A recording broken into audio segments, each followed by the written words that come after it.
So, good morning. There's nobody here so far. We're waiting for customers to come from the entrance. This is the first presentation of the day.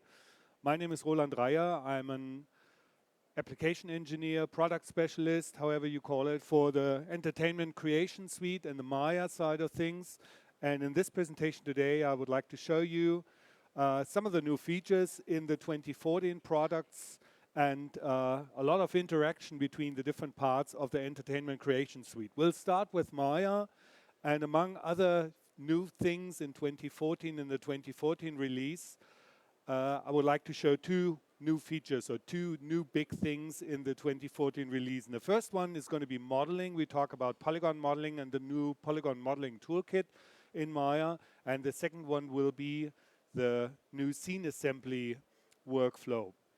So we'll start with the polygons. The character that I've loaded here looks okay so far. So the character's got nice textures, a little bit detail on it, and so on. So it looks okay. But as soon as I pick the character, you see that the geometry is messed up.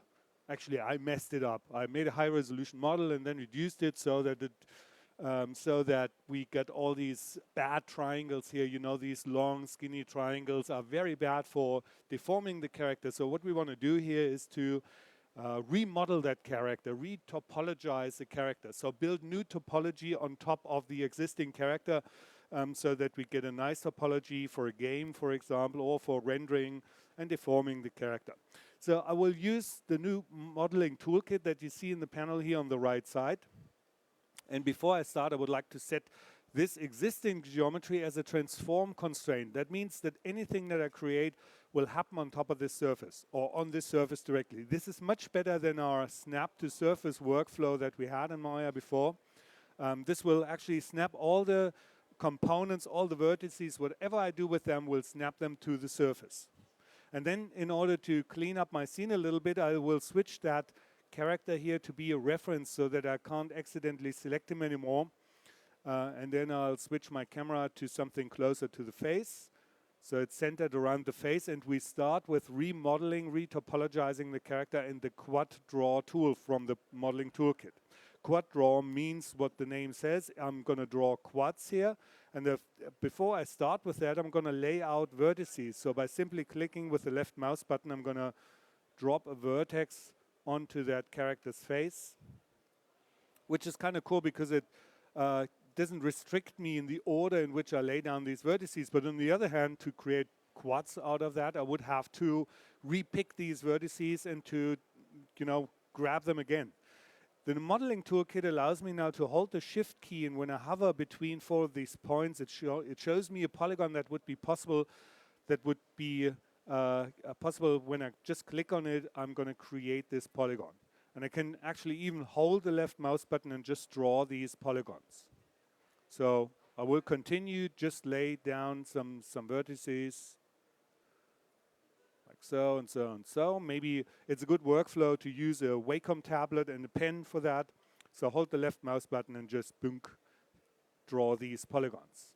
When you've done that, you're still in that tool here. You can use the middle mouse button to correct things. Middle mouse button lets you grab vertices, faces, edges, to quickly do corrections without leaving this tool. I don't want to go into the move tool to do these small corrections here. I can also hold the control key to delete things when I just click on them, or control and middle mouse button drag things on top of each other would be a target weld. So that all happens within the tool, and when I hold the shift key, I can insert edge loops to create some more geometry, higher resolution, and the new vertices will snap onto this surface that I've set to be my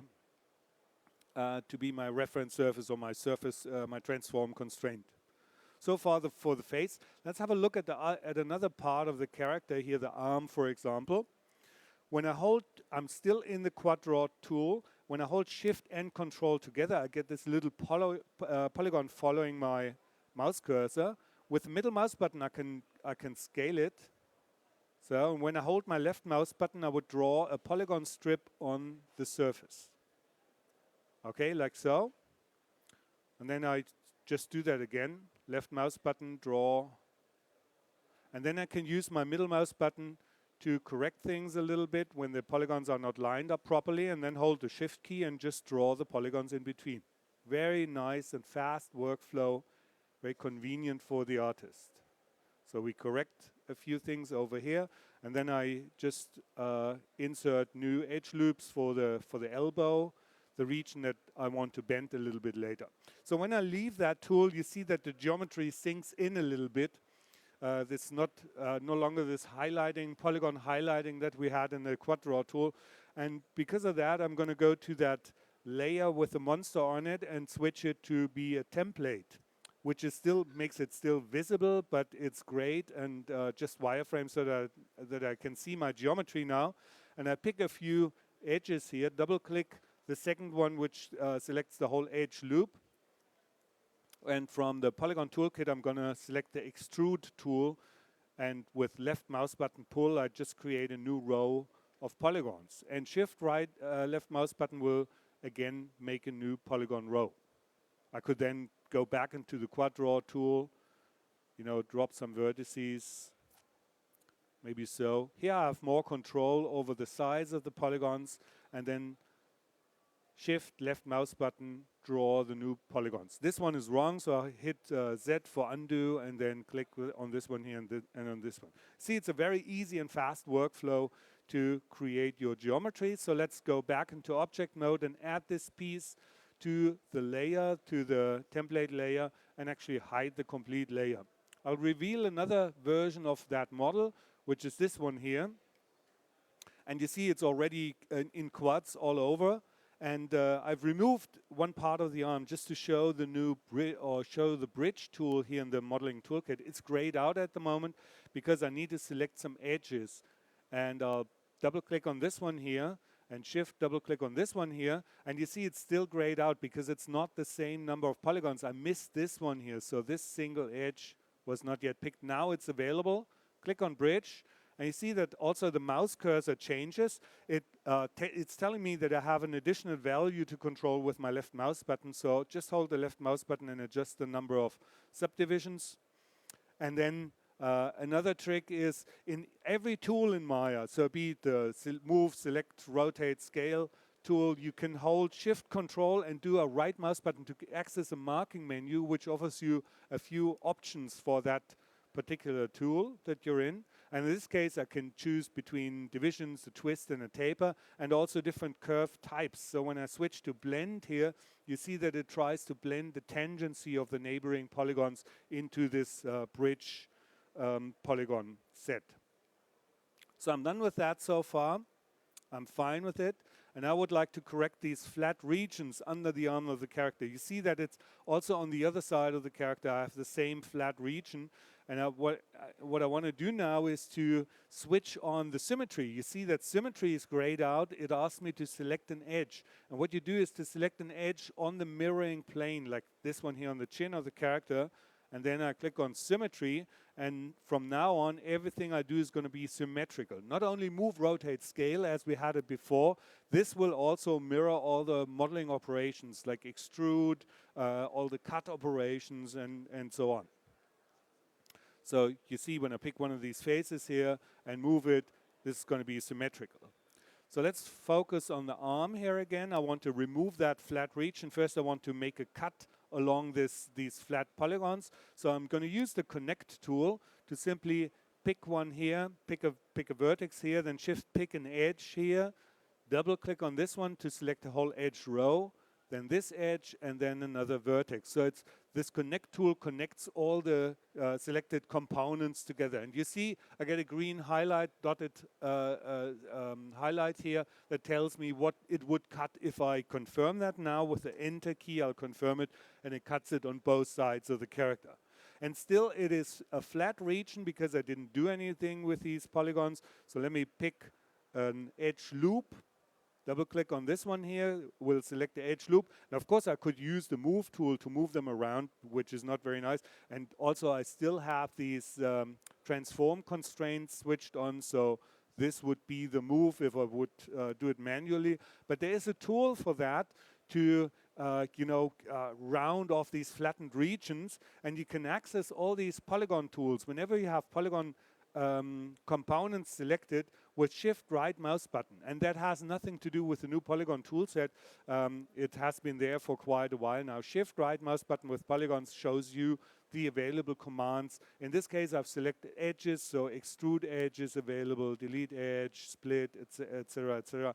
And we're going to use this new edit edge flow, which brings out these polygons or this edge a little bit to, you know, reflect the rounding of the overall rounding of this arm. So this is one thing that's very nice. Let's have a look at the face to use on our target welding tool. Target weld not only lets me drop drop vertices on top of each other, but also edges like these ones here. And then I take a vertex here and drop it on top of the other one, this one on top of this one, and by this simplify the geometry a little bit more. And you see it's doing that on the other side as well, because I have symmetry on, of course. So these functions all work with the symmetry very nice.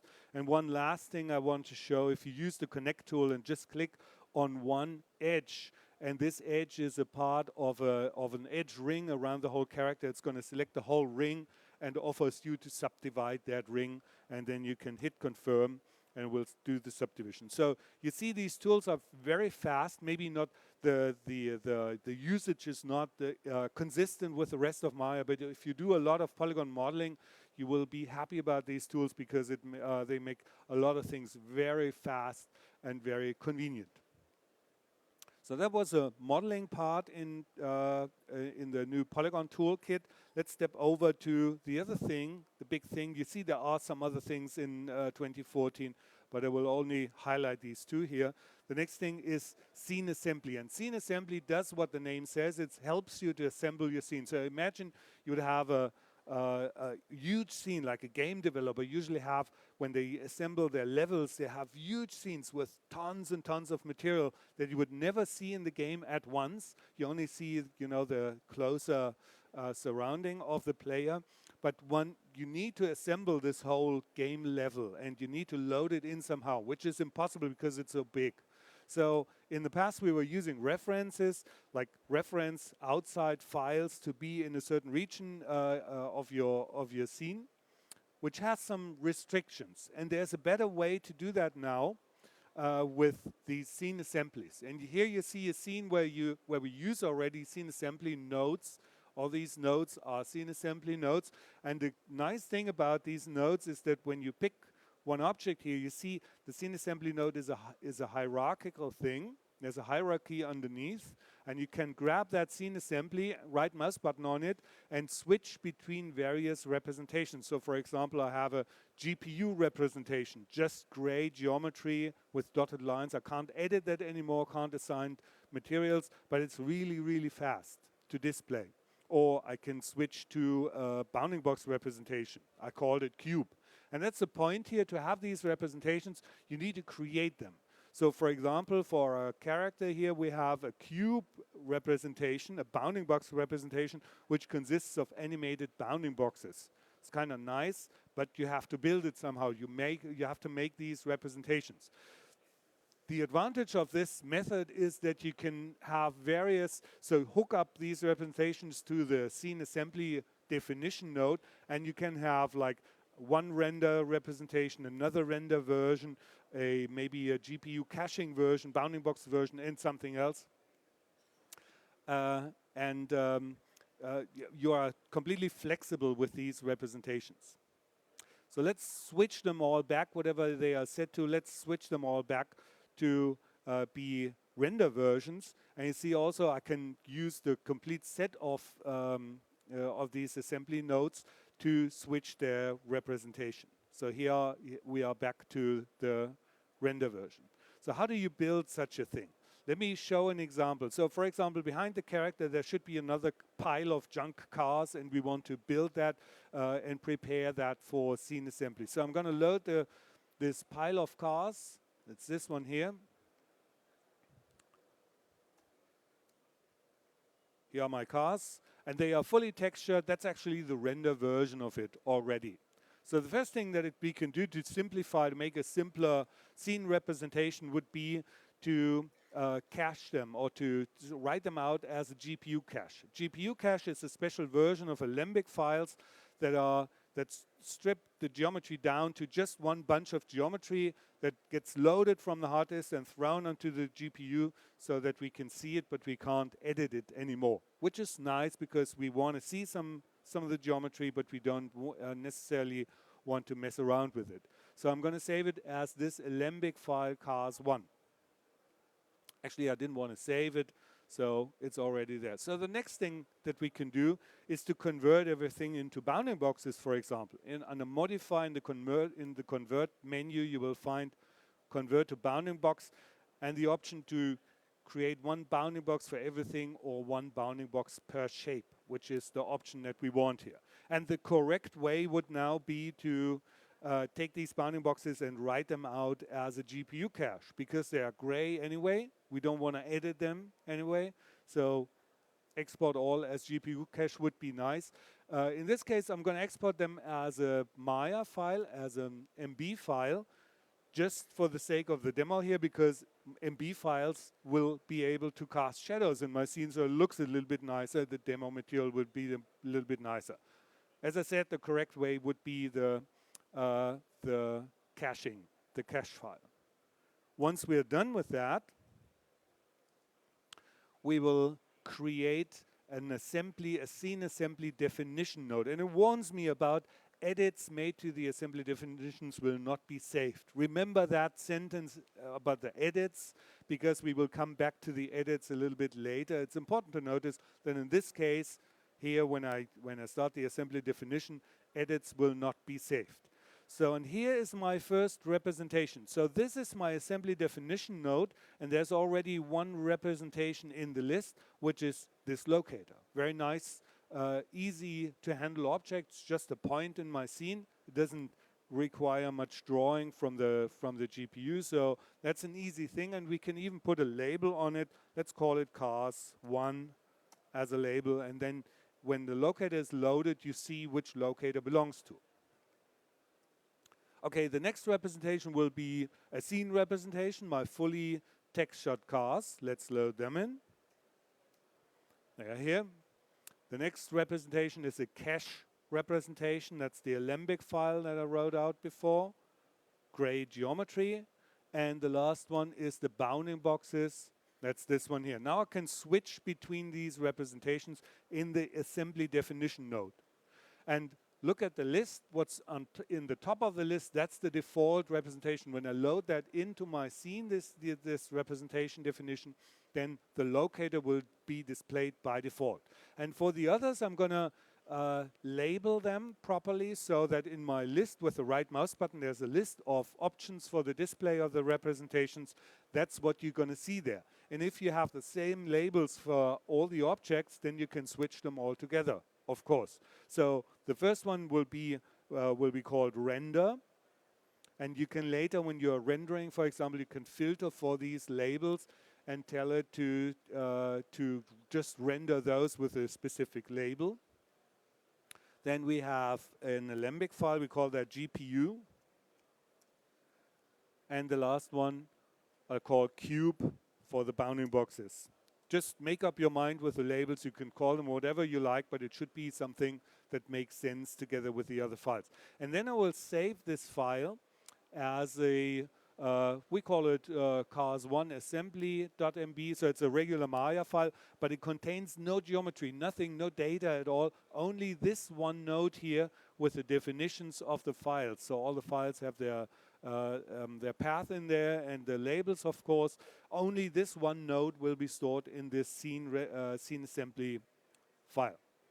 And then we go back to our scene assembly example, and then I will bring in this hook of the scene assembly definition, and then we can switch between the various representations. So under scene assembly, I will now create an assembly reference. It asks me for a file name, and I pick that one assembly file name that I've created with just that one representation node in it. And you see it's loaded that, and it displays only that locator because that was the default representation, and that's what we defined here in the list. And I can, of course, switch it from here to be bounding boxes. It's going to load the bounding boxes. I can right mouse button on this one and switch to GPU. It's going to swap out the bounding boxes, load the GPU version, and I can even right mouse button in the scene and swap it out to be the render version. And now I can use my middle mouse button and sort them a little bit, should sit over here. Now, a word about picking. When I pick something in my scene, you see that I pick the child, the leaf node of this hierarchy, and I can also change the behavior. You remember about Shift Control right mouse button in whichever tool you are. I'm now in the Select tool, Shift Control right mouse button. You can also hold the Q key, and left mouse button would be the same thing. So Shift Control right mouse button, and under Select there are various settings for the selection and also an asset-centric selection, which means if I pick this whole thing here, it's going to pick the whole asset, the whole assembly definition. So the top leaf of the hierarchy, which allows me to then instantly do a right mouse button and change the look of that thing. Now let's have a look at this character here. Again, I'm still in asset-centric selection, so it picks the complete character. When I right mouse button on that and switch it to be the GPU version, we have seen the cube version already. So GPU is just animated geometry, no skeleton inside, no structure. And I can switch it, the render version we've seen already, I can switch it to an anim version, which is funny enough because the render version is animated already. You see that we get this. Now, let me switch away from asset-centric selection to be able to center my camera around this belly ring of the character here. And this character also has a complete skeleton built in a human IK rig so that I can grab the character and move it around. So here that's inverse kinematics, that's full body IK. I can pull the whole character over. So we have two different characters, or with these scene assembly nodes, we have two different ways to represent the character. One is the animated version, and this one is a non-animated version. What happens now to this edit that I just made? You remember the edit thing when I made the scene assembly? It was warning me that it's not going to save. This one will be saved. This edit here, when I edit something, it's going to save this edit. And it will even do more. So let me set some keyframes for this character. So first keyframe and then the second keyframe, it's going to lift the arm. And I set a few keyframes, and I want to make him wave. Maybe it's not the best animation in the world, but you know, it's good enough. So characters waving, characters animated now. So what happens to these keyframes when I switch the character over to the other version, to the render version? Nothing. So the character is no longer waving. So the animation seems to disappear somehow, but the animation lives on in the scene. So the animation is still saved with the scene. It's not, the scene assembly system is not going to push the animation out to that external file. It's going to store the animation and wait for that character to come back. It's not going to connect these animation nodes to this hand here because these are all already occupied. These are taken already by the existing animation, so it will not try to attach these. So let's switch back to the anim character and watch the system reconnect the animation. So the character that I brought in actually has no animation on it, but in this scene there's some animation that gets connected to this character. Now the character is waving the hand. Another example, what happens if I attach this object here to the character's hand? Let's do that. I just snap it to the character's hand, rotate it a little bit, and maybe move it.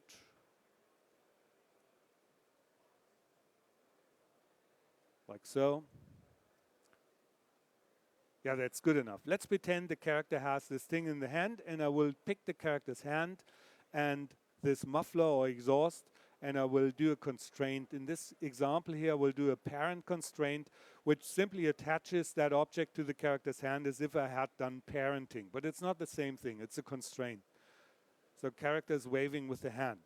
What happens now when I switch the representation to the cube version? Well, that's clear. In the cube version, we don't have any structure there that could that the muffler could be attached to those. So it jumps back to the original position.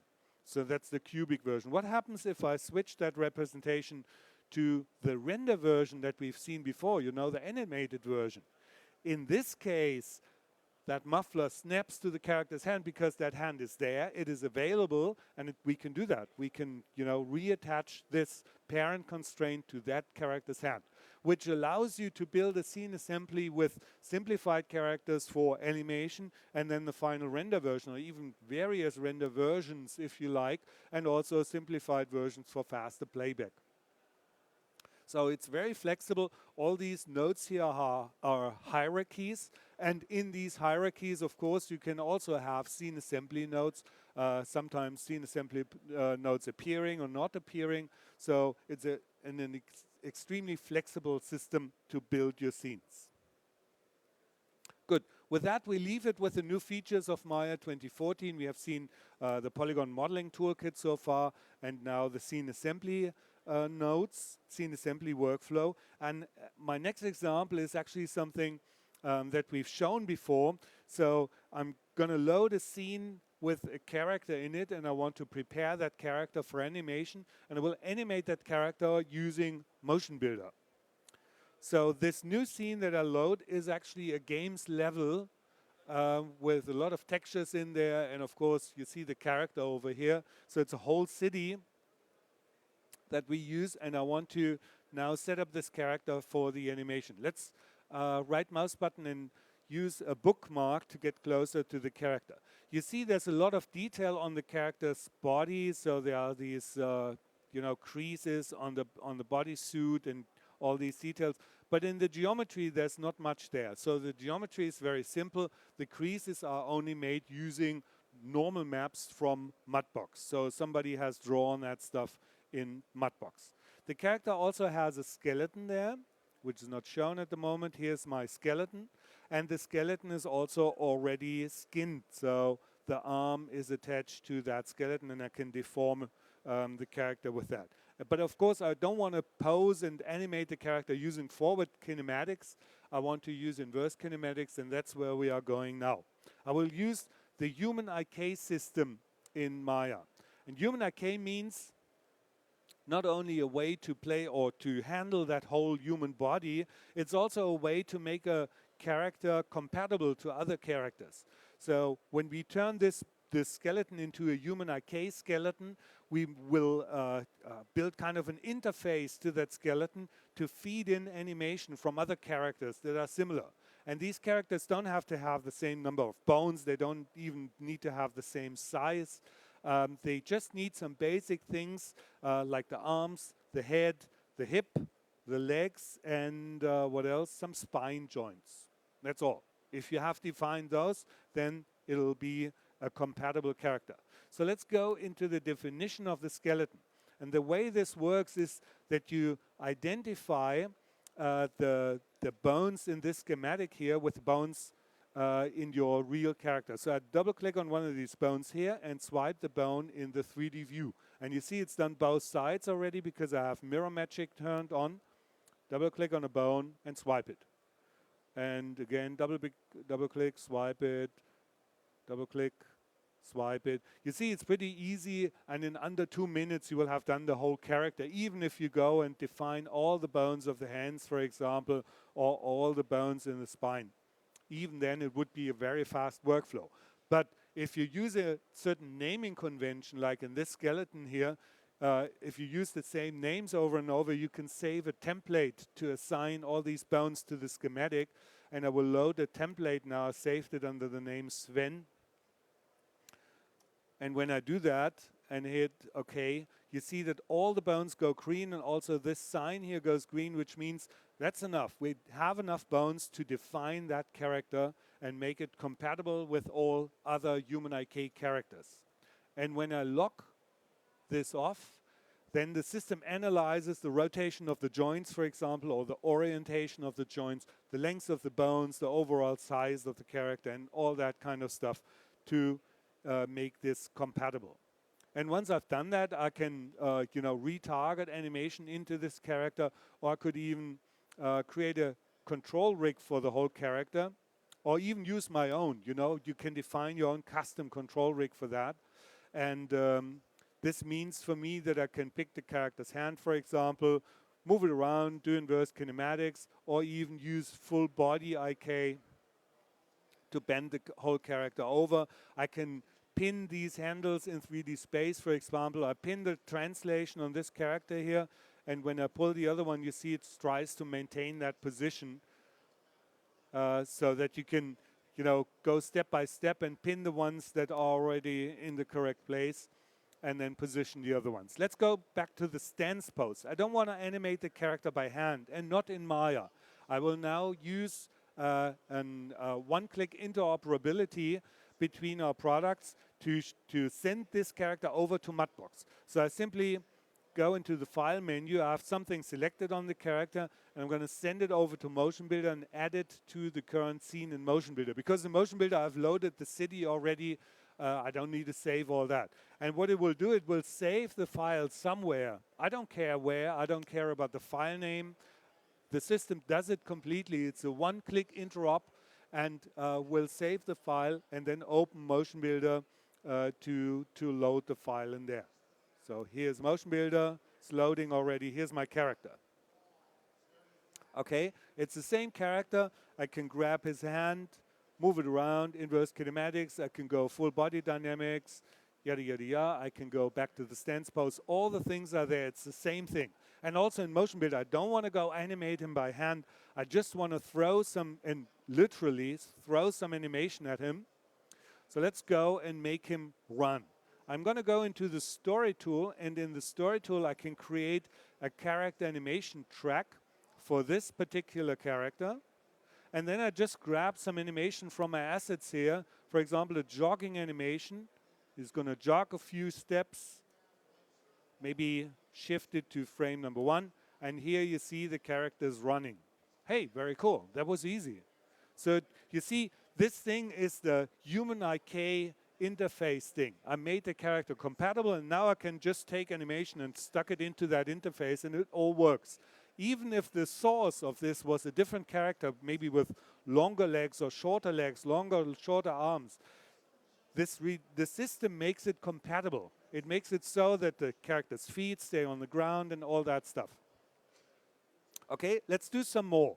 And I tell you, the first 3 ones are going to be easy. So here's a jump. I want the character to jump over these boxes. Unfortunately, like in motion capture sessions, these motion capture sessions always start at a very specific point in the center of the studio, for example. So we have to reposition this data. We have to reposition the animation data. So this one here is in the wrong place.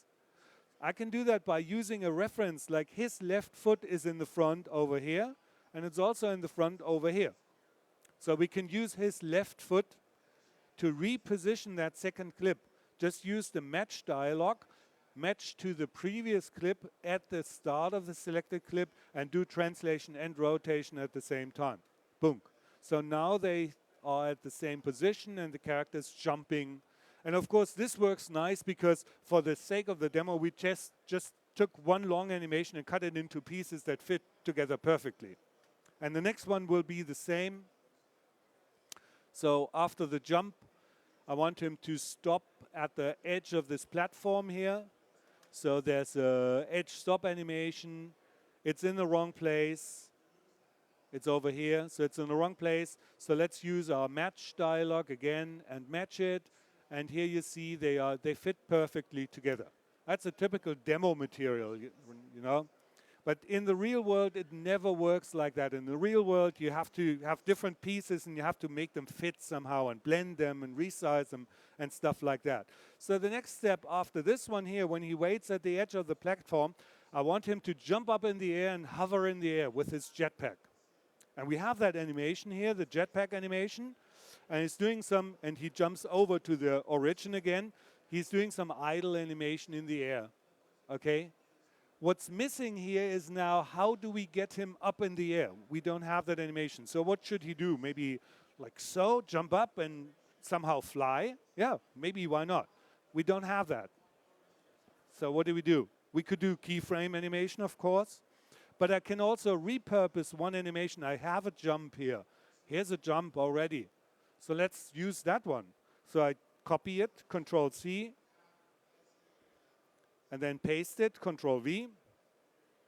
And so few steps I have to do. So the first step of the jump is his left foot in the front, and here we have the right foot in the front. So his right foot, that's this one over here. So what do? Maybe we can cut off a few frames. Look here, when the right foot is in the front, I can cut off these first 3 frames, and maybe that would fit together. Let's try it. I pick the right foot, I pick that clip here, and do a reposition. Yeah, it kind of works. So let's snap them together, and then we have this interpolation problem. So he's jumping from one position into the next position. Damn, what now? What I can do is to, drag them apart a little bit, and then simply drag a few still frames out at the beginning of the other frame and interpolate. I'll overlap these 2. I simply overlap the 2 clips, and then I have an interpolation from one pose into the next one. That was cool. So he's jumping up and falling down again. So I need to cut that clip somewhere here. There's a cut tool, cut it, and remove the second half. And now we can use the hovering animation. And I cannot use his foot position anymore, because look at the feet. His right foot is down. And here in the previous animation, his left foot is down. So we need to interpolate again, right? But for repositioning the clip, I should use the hip node, because he's up in the air anyway, so we don't care. So reposition using the hip node. And here we go. Now, how do we interpolate these 2 poses now? Because this one is very short. If I just overlap them, that would be, take away a lot of these jumping animation. Look how fast he goes into that pose. That's not nice. So what I do here is I drag still frames out from both sides.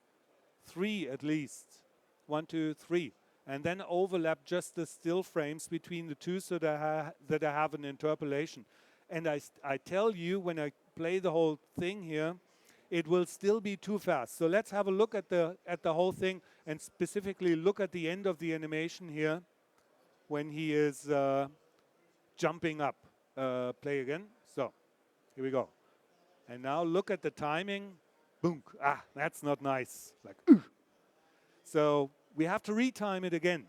And of course, I could do it in here. I could, make one clip out of this and then cut it again and stuff like that and retime everything. But let me show you another workflow. I can now bake this whole animation to the character again, creating rotations or positions for the rig.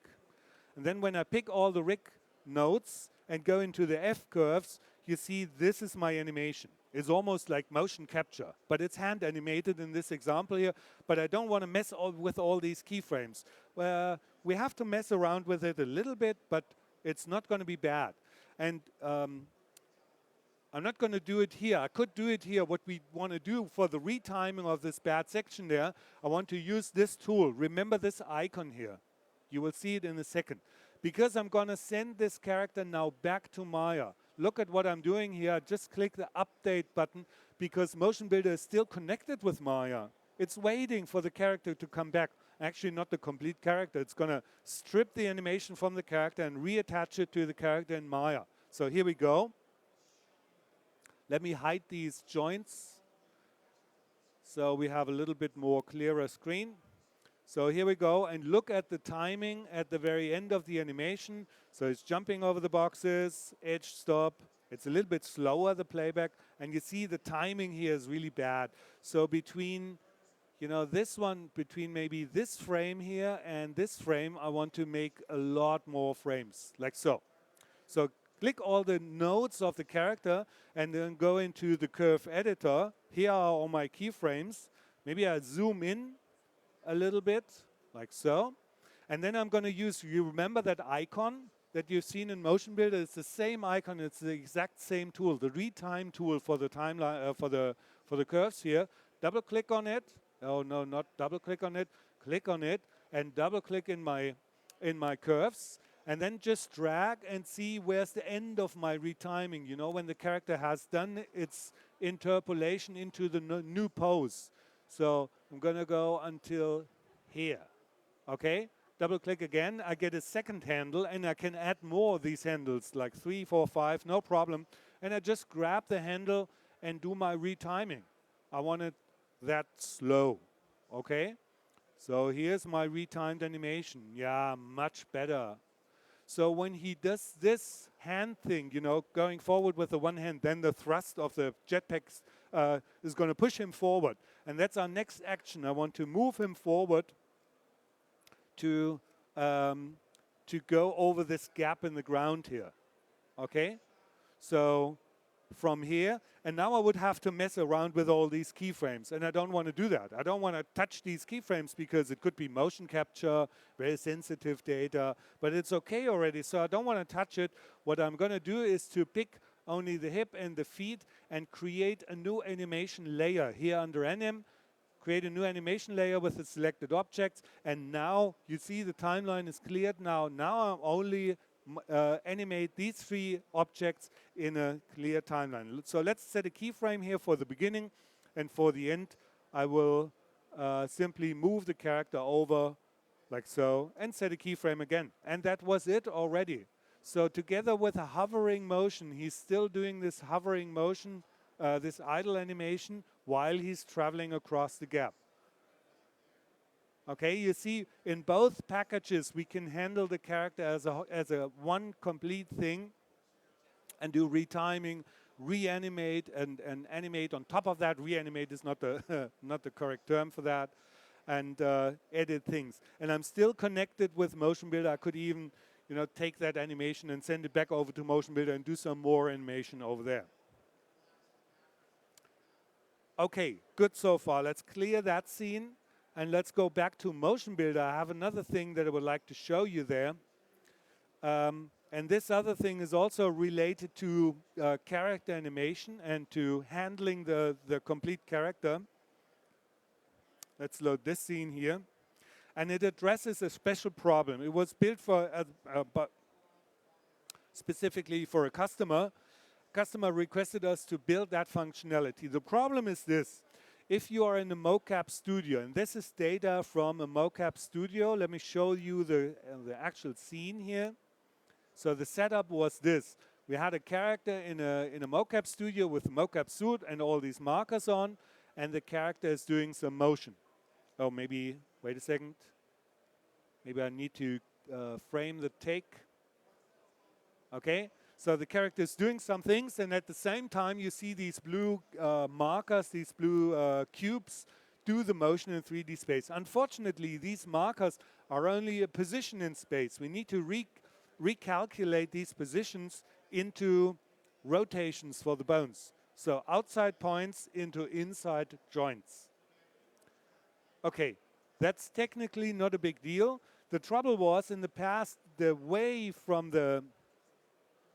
this live action character to a CG character was too long, because we had to create an actor, we had to assign all these motion markers, and then, you know, convert the animation, and then you could animate on top of that. The problem is now there are many people involved in motion capture. There's an actor who does the acting. There are some people who run the mocap system, like 5+.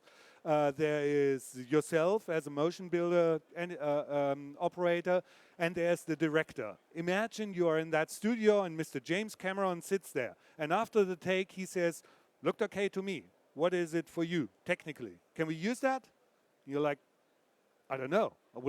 I would have to work for a half day to find out. So can we correct the issues, like, you know, going inside the leg with a hand and stuff like that? Can we do that?" "Yeah, I have to try. Wait for me." So you're in trouble, you know. You have to give the answer to him because there's so many people involved. It costs a fortune to bring them all back to do that shot again. So we want to try it out immediately.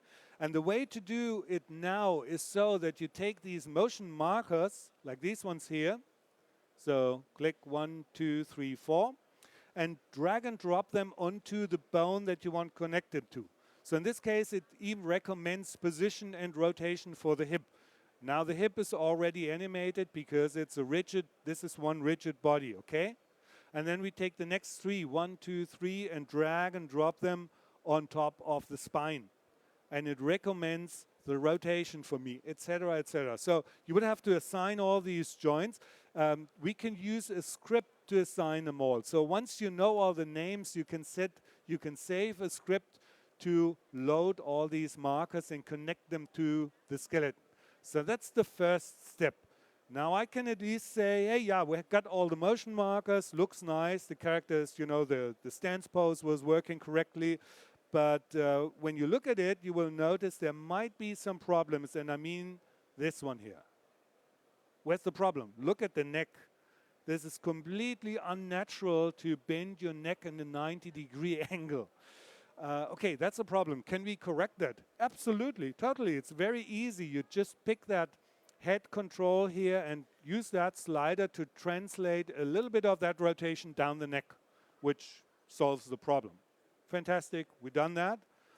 Good, let's go on and have a look at the animation and see if there are more problems. So he's doing a lot of that head motion now to check the head.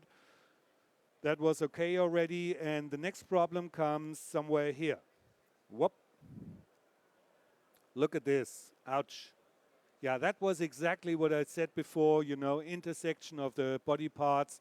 Can we fix that? That's the question. It's this controller over here, and we need to fix it. We need to animate on top of that just to find out if we can fix it. I will create a generic animation track just for this one thing here. I need to tell it the name, but instead of looking the list, I will just drag and drop it from my viewport into this thing here, allow keyframes, and then I will, you know,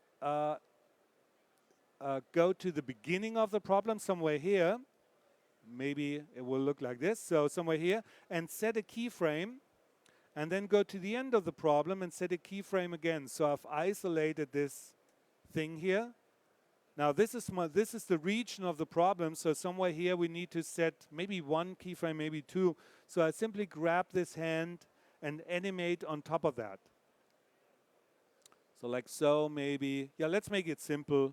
Set a keyframe, remove the manipulator, and yeah, it's not so bad.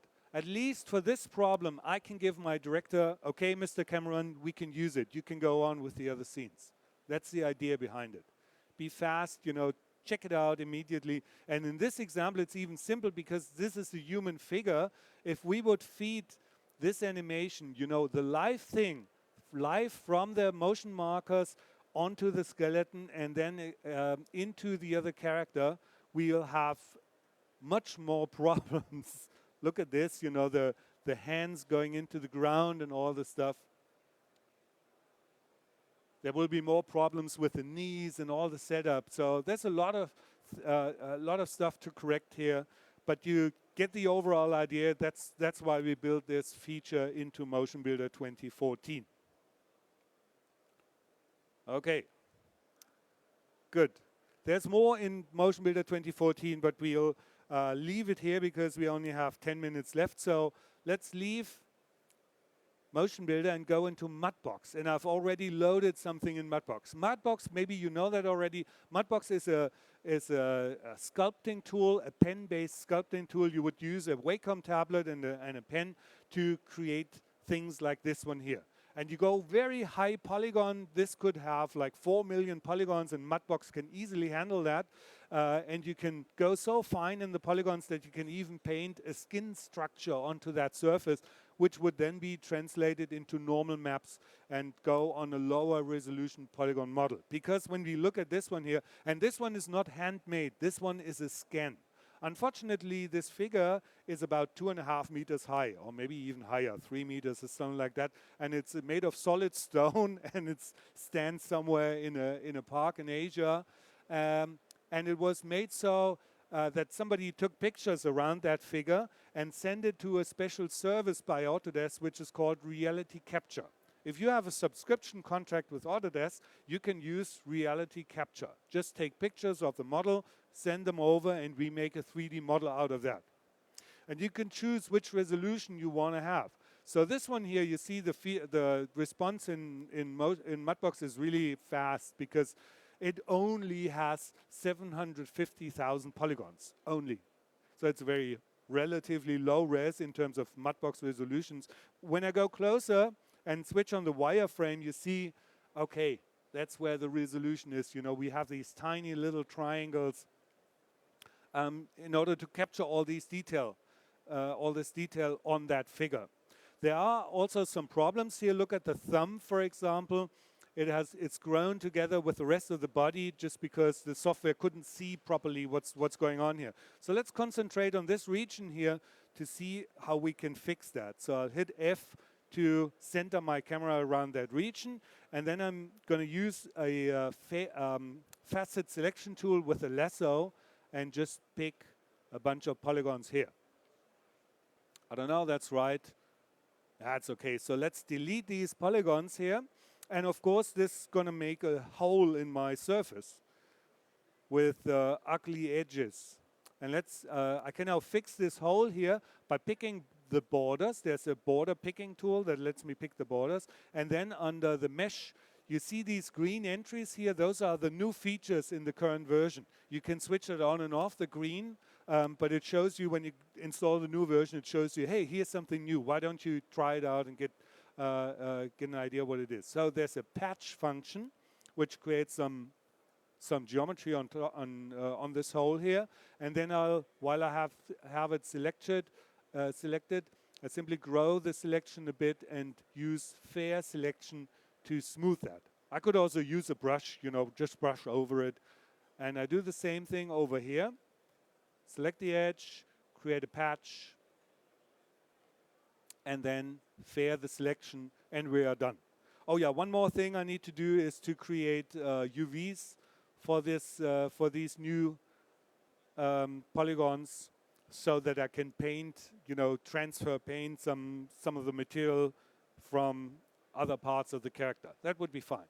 But it's still too many polygons. It's way too much for using in character animation. You know, you'd never want to animate a character with so many polygons. And also as an asset in a movie, for example, or especially in a game, you don't want to use 750,000 polygons. So we have to reduce it. So let's pick the character, and maybe you've seen it already. The reduce mesh is here. And by default, it is set to reduce 90% of all the polygons. 90% from 750,000 is roughly 75,000. So let's click on go and have a coffee and maybe have a chat with some friends. And you couldn't even leave the office because it's done already. You know, 90% reduction in just a few seconds. And you see the wireframe is way coarser. And of course, we lose some detail. It's going to look a little bit softer overall. But that's what you get when you reduce polygons. So let me switch on the original so that we can compare them side by side. So this is the original. Pick it, move it to the side. Here we go. And maybe switch off the wireframe. And you see they are very similar. So the reduced polygon has done a good job in maintaining these loops here around the body. But it is a little bit softer. You can tell the difference. There's another way to reduce it. It's not so much automatic. It's going to be this one here. It takes a moment to load all these normals. When we've done it, you say, come on. That's a piece of chocolate. That's nothing, you know, forget it. And especially when I switch on the wireframe, you see is way less polygons. This is only 6,700 polygons. So again, another 90% reduced against this one here, but we lose all the detail. Yeah, what's it good for? I will show you in a second. So also have a look at the flow of the polygons here. The polygons flow in the right direction, you know, along the arm, for example. This is made so that somebody has drawn splines on top of a high-resolution model to show the system what the polygon flow should be, and then reduced it into this very low-res version of it. But still, you know, as a chocolate figure, it's not usable. But what we can do here for this figure, we can switch on a texture map. Look at this one here. I just switch on the color texture of the other version, and it already comes pretty close to the final version. Doesn't look bad.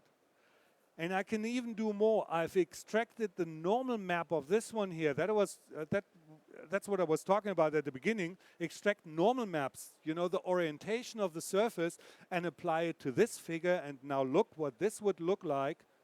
It's this one here. Wow! So the 6,700 looks even better than the 75,000 polygon version. You know, this is sharper and crisper than this one here. Comes closer to the first version of it, to the original scan. So that's a huge improvement. And now I can use this one here and send it over to Maya. Maya is still open, so I send it as a new scene. And it usually takes a bit. It saves it somewhere. And again, we don't care where it gets saved. Yeah. Now it's loading it. Here we go. And you see it's also connected to Mudbox, so we can go back and forth. We can change something in Maya. The model is here. It disappears because of the clipping planes. So let's change this clipping plane and make this a little bit bigger. Now here's my model. 5. Okay. The chocolate thing. And 6. Just the color texture. And that is because we are in the default quality renderer, which does not display any normal maps. You have to go into Viewport 2.0, which is made, just a second, which is made to display this stuff. You see the same result as in, that was a surprise, yeah. You see the same result as in Mudbox, and only 6,700 polygons, a perfectly nice and crisp asset for your movie, and even a game asset would be nice with this one here. So I'm done so far. That was my presentation of the Maya Entertainment Creation Suite. We have seen the polygon tools in Maya 2014 and the scene assembly workflow in 2014. Then we went to show the character preparation in Maya and send it over to Mudbox, animate it, using the story tool, send it back over to Maya and correct the timing for some pieces. And then finally we looked at Mudbox, how you can turn a scan with 750,000 polygon into 6,700 polygons. That was my presentation. Thank you very much.